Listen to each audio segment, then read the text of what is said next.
Halo semua, perkenalkan nama saya Selvia. Saya dari Prodi Manajemen kelas RA5 dengan nomor NIM 220502. Tujuan saya membuat video ini untuk memenuhi tugas mata kuliah saya, yaitu Teori Ekonomi dengan dosen pengampu Bapak Teguh Setiadi.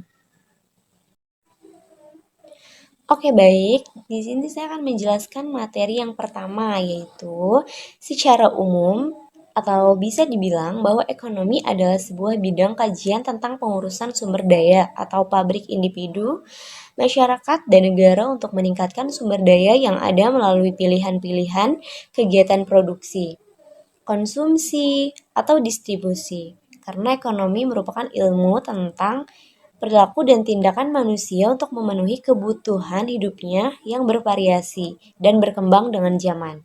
Yang pertama yaitu ada ekonomi makro. Ekonomi makro merupakan cabang ilmu ekonomi yang khusus mempelajari mekanisme bekerjanya perekonomian sebagai suatu keseluruhan atau agregat berkaitan dengan penggunaan faktor produksi yang tersedia secara efisien agar kemakmuran masyarakat dapat dimaksimumkan.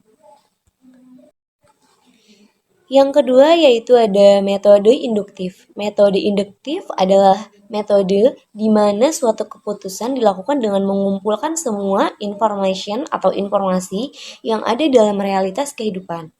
Yang ketiga yaitu metode statistika. Metode statistika adalah suatu metode pemecahan masalah ekonomi dengan cara pengumpulan, pengolahan, analisis, penafsiran, dan penyajian information dalam bentuk angka-angka secara statistik.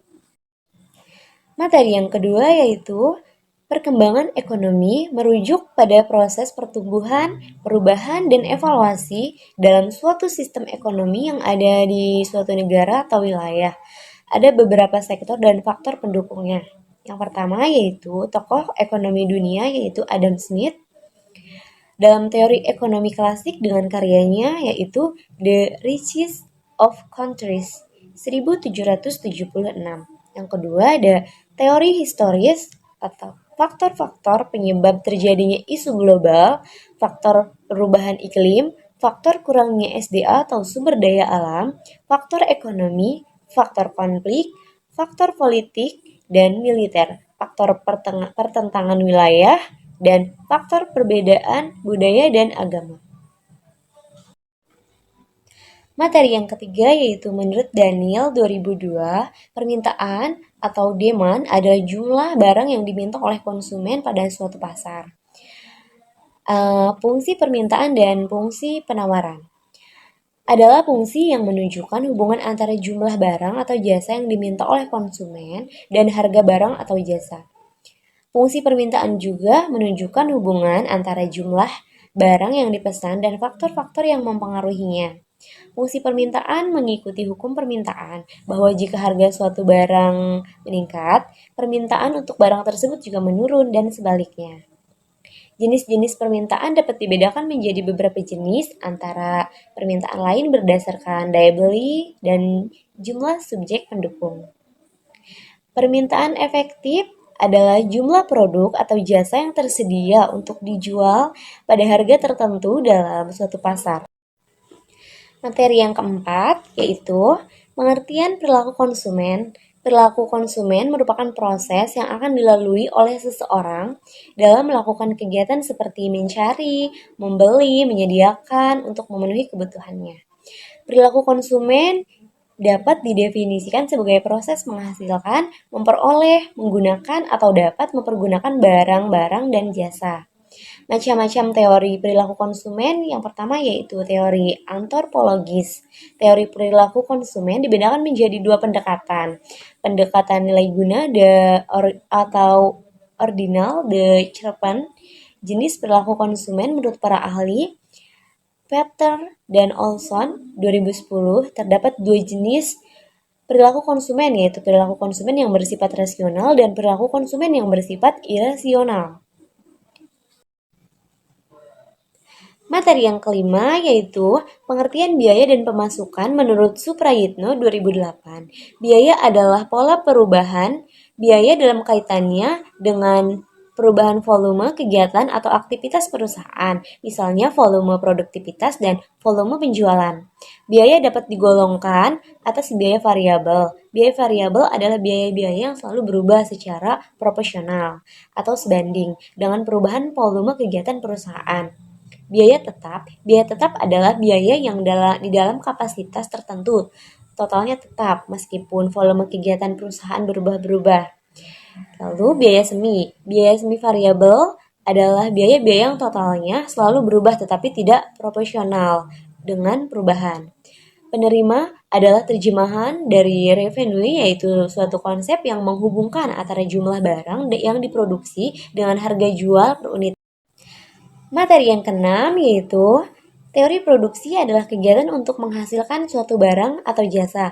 Kegiatan pokok ekonomi produksi dilakukan oleh produsen dalam rangka menghasilkan barang untuk memenuhi kebutuhan konsumen. Tujuan dari produksi adalah untuk memenuhi kebutuhan para pembeli atau konsumen dan mencari keuntungan dalam menghasilkan barang dan jasa. Tujuan faktor-faktor produksi yang pertama yaitu industri besar atau banyaknya tenaga kerja 100 orang atau lebih. Yang kedua, tenaga industri sedang, banyaknya tenaga kerja 20 sampai 99 orang. Yang ketiga, industri kecil, banyaknya tenaga 5 sampai 19 orang. Materi yang ketujuh yaitu struktur pasar terkait jumlah dan ukuran distribusi perusahaan di pasar serta mudah atau sulitnya masuk dan keluar di pasar. Misalnya, dalam pasar persaingan sempurna, banyak penjual dan pembeli. Sementara dalam monopoli, suatu perusahaan mengandalkan pasar. Dalam pasar yang kompetitif, harga cenderung mencerminkan biaya produksi. Sementara dalam pasar monopoli, perusahaan dapat menetapkan harga dengan lebih besar. Yang pertama yaitu persaingan sempurna, banyak penjual dan pembeli dengan harga homogen. Yang kedua, monopoli, hanya ada penjual atau pemasok tunggal yang menguasai pasar tanpa adanya pesaing yang signifikan. Jumlah pembeli dan penjual banyak. Yang ketiga, harga ditentukan oleh mekanisme pasar atau penawaran dan permintaan. Materi yang ke-8 yaitu pendapatan nasional menurut KBBI adalah hasil kerja atau usaha. Bila dihubungkan dengan ilmu ekonomi, pendapatan adalah sesuatu yang diterima seseorang sebagai hasil kerja atau usaha dan imbalan atas penyediaan faktor-faktor produksi yang dapat berupa gaji, upah, sewa, atau bunga, atau laba. Bila setiap individu, keluarga, atau perusahaan mempunyai pendapatan, negara juga memiliki pendapatan, yang dikenal dengan istilah pendapatan nasional. Ciri-ciri pasar persaingan monopolitis: memiliki jumlah produsen atau menjual yang sangat banyak. Kedua, diferensiasi produk. Ketiga, persaingan produsen tidak berdasar pada harga. Keempat, kebebasan produsen baru untuk keluar dan masuk pasar. Kelima, perkembangan teknologi dan inovasi. Materi yang ke-9 yaitu pengertian pasar persaingan monopolitis. Pasar persaingan monopolitis pada dasarnya adalah pasar yang berada di antara dua jenis pasar yang ekstrim, yaitu pasar persaingan sempurna dan monopoli. Oleh sebab itu, sifat-sifatnya mengandung unsur-unsur sifat monopoli dan unsur-unsur sifat persaingan sempurna.